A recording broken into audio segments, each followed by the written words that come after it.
história de hoje começa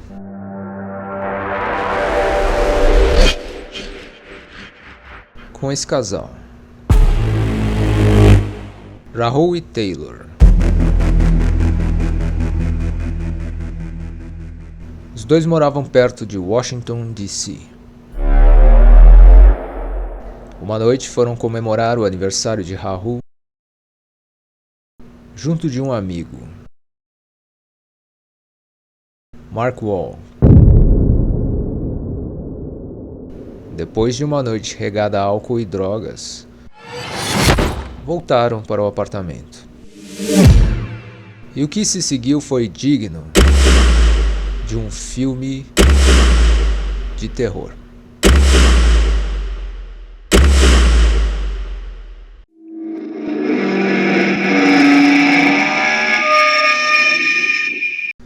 Três pessoas entraram no apartamento 1601 naquela noite. Rahul Gupta, Taylor Gold e Mark Wall. Os três estudavam na Universidade de Georgetown, em Washington, D.C. Eles voltavam de um bar.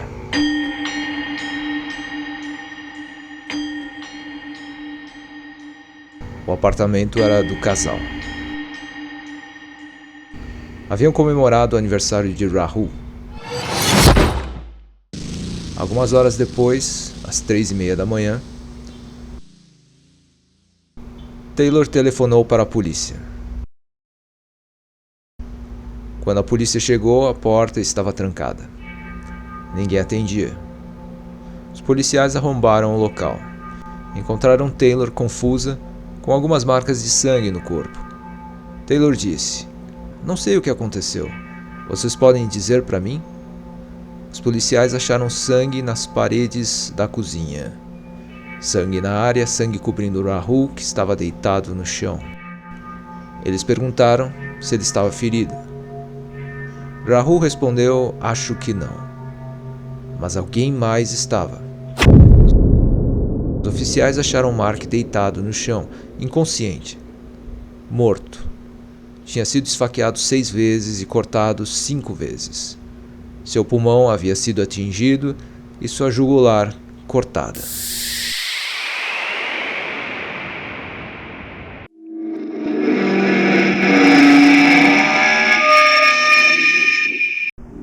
Mark Wall tinha 23 anos e estudava direito.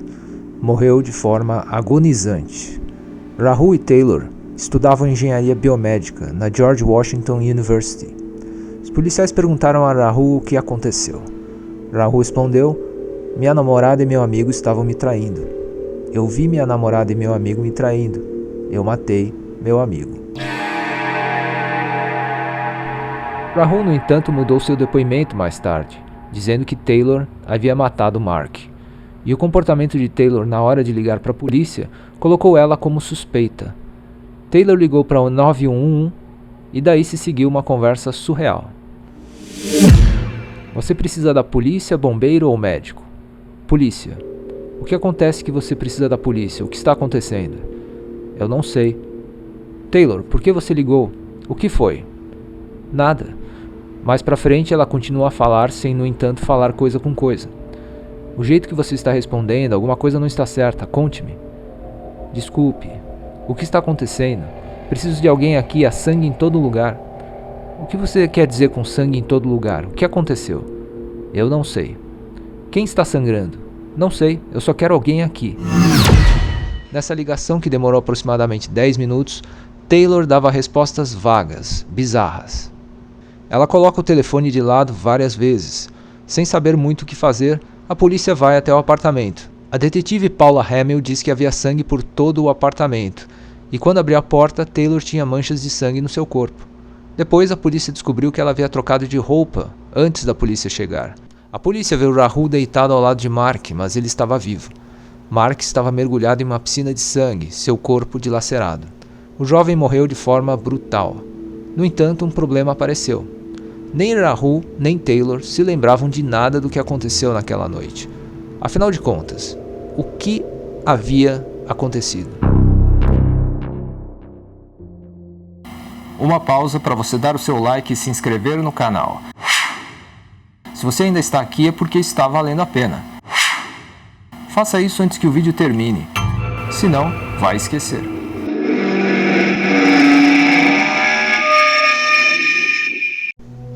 A primeira pergunta foi: eles realmente não lembravam de nada ou estavam fingindo? Eles não lembrarem de nada até que fazia sentido. Na comemoração do aniversário de Rahul havia mais uma pessoa, Josh White. Segundo ele, todos beberam bastante na festa, especialmente Taylor e Rahul. Logo antes das 2 da manhã, no entanto, Josh vai para casa. Os outros 3, no entanto, se dirigem para o apartamento do casal, abrindo caminho para o desastre.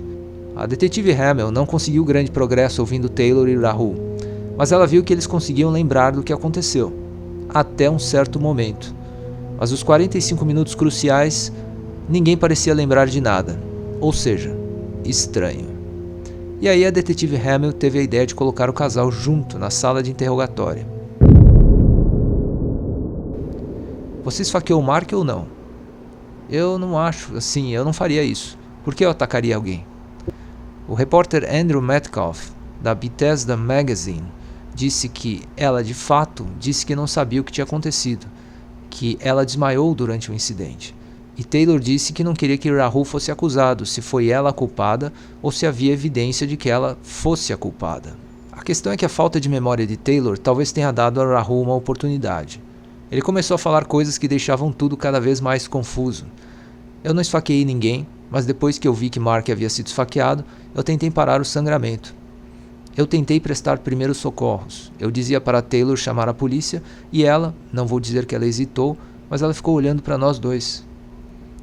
Ele está explicando, minimizando, transferindo a culpa, e ele é muito inteligente, então eu não fiquei surpreso que ele tenha tomado essa decisão, disse o promotor Patrick Mays. Eu vou ser honesto com vocês. Alguma coisa aconteceu com Mark e Ty, e Mark estava sangrando. Então eu tentei ajudar, tentei parar o sangramento. Quando nós 3 voltamos para o apartamento, estava claro que alguma coisa estava acontecendo. Hamill pergunta para eles como assim. Estava claro, eles se tocaram ou se beijaram? Não, sim, tinha a linguagem corporal e eu meio que olhei para o outro lado. Sentei e comecei a fazer minhas coisas. Se não foi você, então quem foi? Ty? Sim. Rahul deixou claro que achava que Taylor tinha cometido o assassinato. Mas o que as evidências diziam? O problema é que a presença ou a evidência de cabelo ou de sangue perto de Mark não significaria nada, já que o casal morava no apartamento. Mas havia outra evidência que poderia ajudar. Uma das 11 estocadas que Mark levou penetrou em suas costas por 7 polegadas. Foi tão forte que lascou um osso. E Taylor Gold tinha 1,52 m e 45 kg. Ela não tinha força nem físico suficiente para dar essa estocada. E outra evidência apareceu para colocar mais uma dúvida na cabeça dos detetives, dita pela detetive Paula Hamill. Eu conheci uma ex-namorada de Rahul que disse que ele se tornava uma pessoa diferente depois de beber. E eu sei que essa namorada tinha colegas de quarto que não deixavam ele entrar na casa porque eles não se sentiam seguros com ele. Outra informação importante surgiu da boca de Josh White, o amigo que foi para casa mais cedo naquela noite. Algo que comprometeria Taylor de um lado, mas que poderia ajudá-la de outro. Ele disse que ela flertou com ele. Ele a confrontou e tudo ficou no dito pelo não dito. Mas Josh disse que Taylor tinha esse tipo de comportamento. É claro que Taylor negou tudo e disse que quem tinha flertado era Josh. Juntando a isso o fato da vida sexual do casal Rahul e Taylor não andar bem, segundo as investigações, a polícia começou a juntar as peças. Talvez a situação fosse mais simples do que parecia e se resumiria a um cara que, quando bebe e sente ciúmes, torna-se perigoso.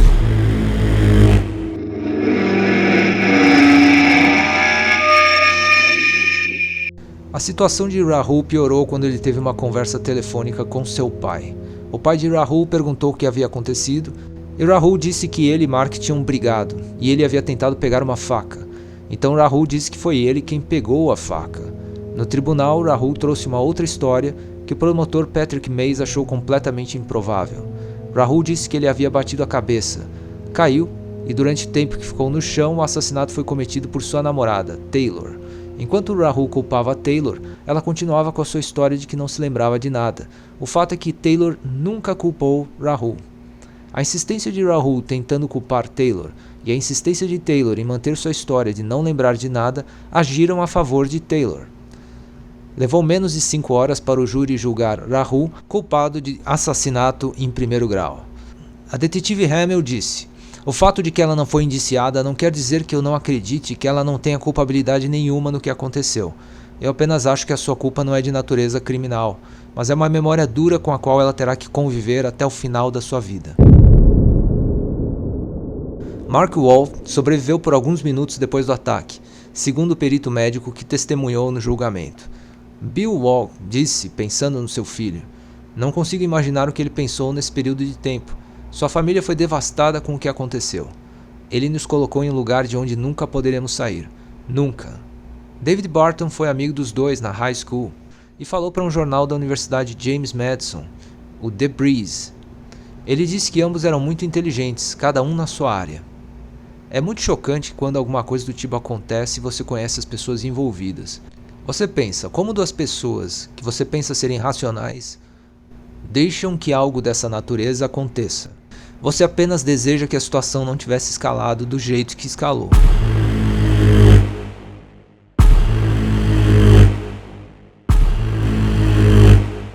Rahul Gupta foi sentenciado à prisão perpétua.